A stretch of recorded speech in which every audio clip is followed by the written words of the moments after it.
Isto bate também na questão da divulgação, aquilo que está aqui a ser feito numa escala relativamente pequena, mas como é que isto se faz para a população em geral.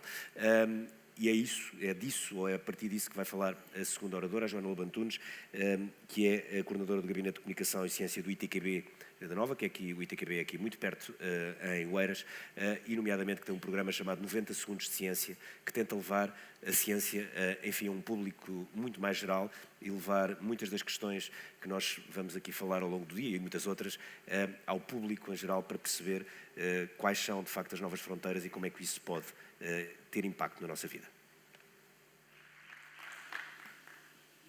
Sabem quando se apaixonam por alguém e os vossos amigos não percebem o que é que vocês veem naquela pessoa? Que ele até pode ser giro, mas abre a boca e não se percebe nada do que ele diz. É mais ou menos a história da minha vida, o que me acontece com a ciência. Eu sempre me interessei muito por ciência, comecei por fazer ciência, fazer investigação e depois decidi que queria falar sobre ciência às pessoas. É esse o meu trabalho. E o meu trabalho é fazer com que as pessoas percebam que quando se abre a boca, não só se percebe o que é que se está a dizer, como se percebe o encanto e o fascínio por aquele trabalho. Para além de fazer isto diariamente no ITQB, há uns anos, com o FCSH, essencialmente com o António Granada e com outras pessoas, começámos a dar formação para cientistas, para se poder perceber aquilo que eles dizem, quando falam para várias pessoas. Pessoas que não são peritas da sua área científica, ou jornalistas, ou outras pessoas quaisquer, que queiram saber o que é que se faz nos nossos institutos. E uma das coisas que nós descobrimos é que não só os cientistas podem aprender a serem mais claros e que todos nós beneficiamos com isso, mas também porque existem muitíssimos projetos tão interessantes e que não saem das paredes dos seus institutos.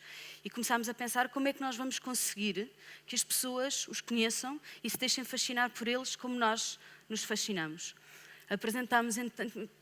Ocorreu-nos então esta ideia de fazermos um programa muito pequenino, 1 minuto e meio de ciência, em que pomos investigadores a falar sobre a sua ciência. É só a voz do investigador ou da investigadora a falar sobre o trabalho que faz. 1 minuto e meio, claro que sabemos que 1 minuto e meio é muito pouquinho e vamos reduzir ao essencial, aquilo que, se eu tiver só 1 minuto e meio para explicar, o que é que eu conto? É isto que nós contamos. O desafio é ainda maior, para além de reduzir a 1 minuto e meio aquilo que se faz, quisemos que este fosse um programa diário. Diário. Quantos cientistas é que há em Portugal? Quantos cientistas? Foi uma das perguntas que me fizeram. Mas há cientistas para um programa diário sobre ciência de 1 minuto e meio na rádio?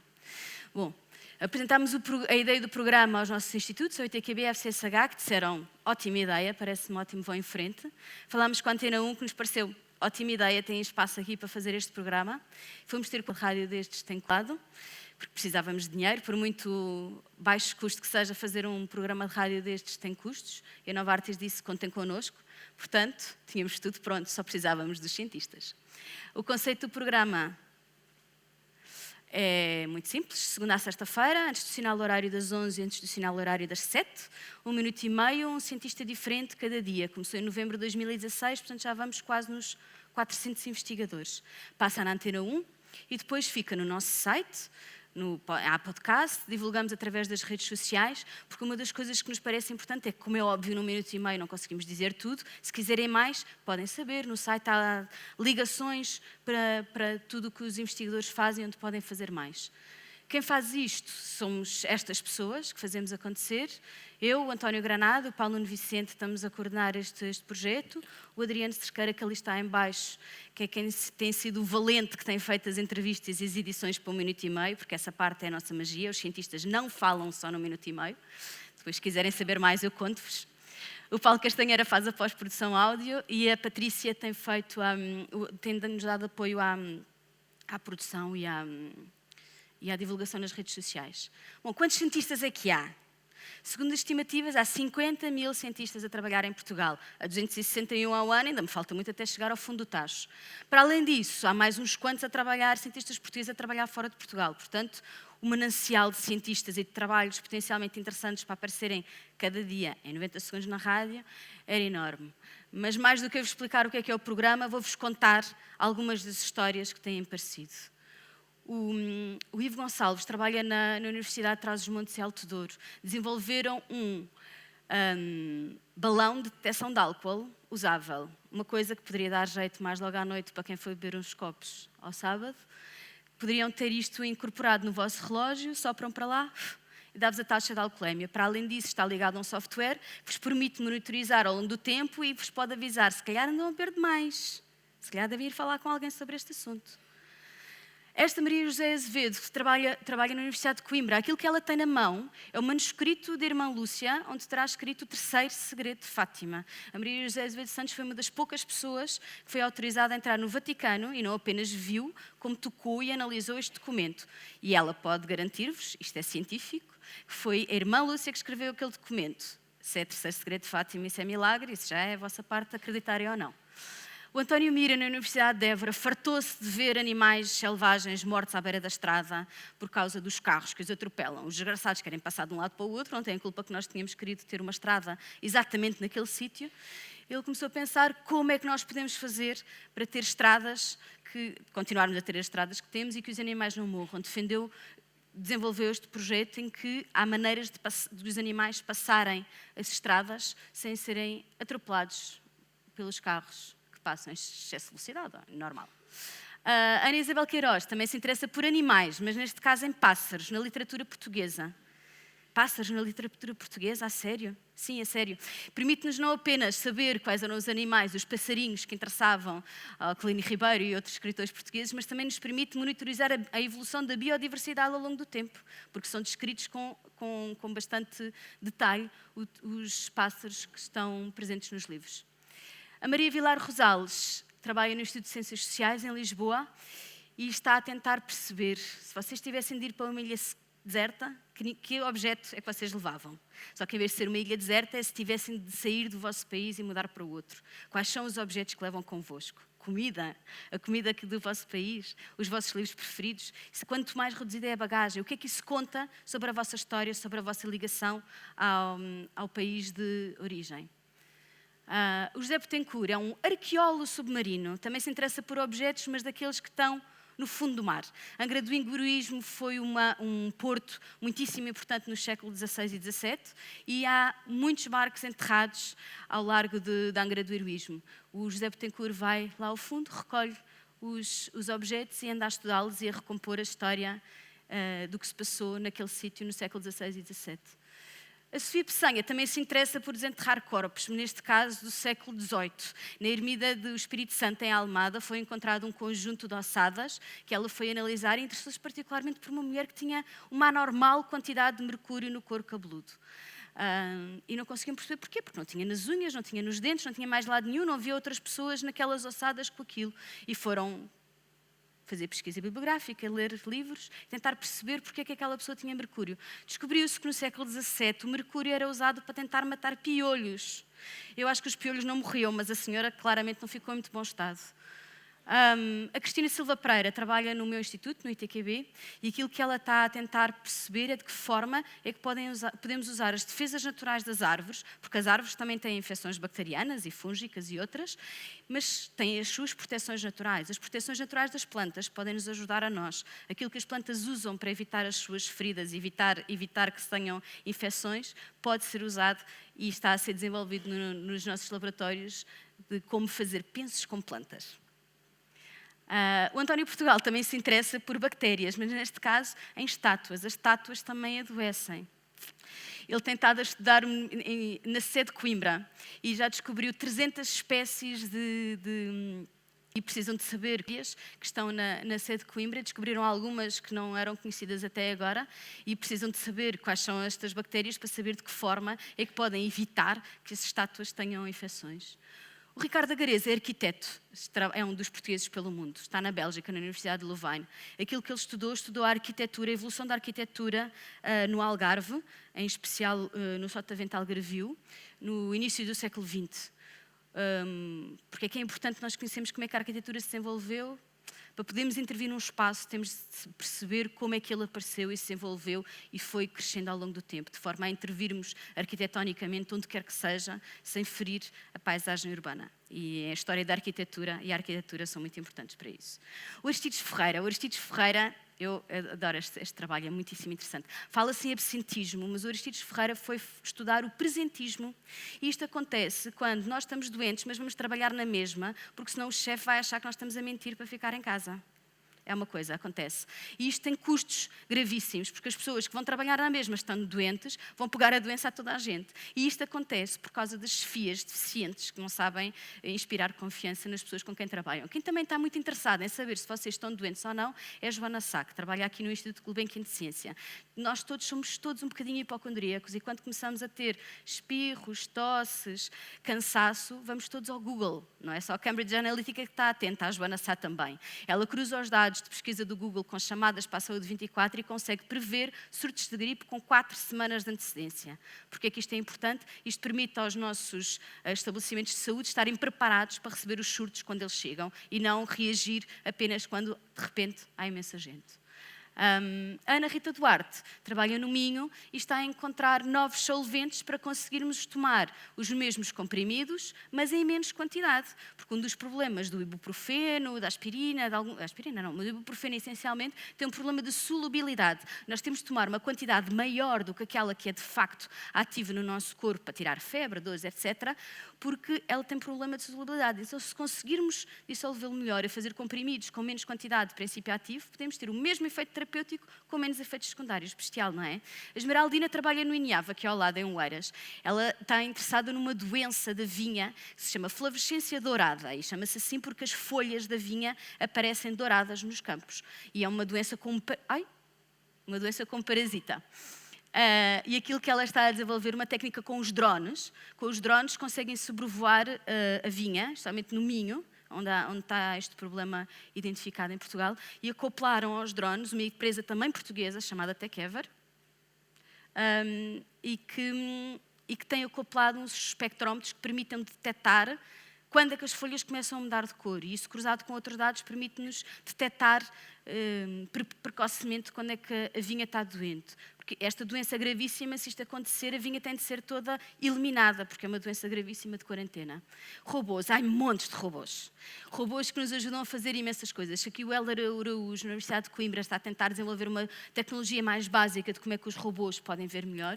O João Sequeira tem aqui ao seu lado o Gasparzinho. O Gasparzinho está no IPO, em Lisboa, na ala pediátrica do IPO.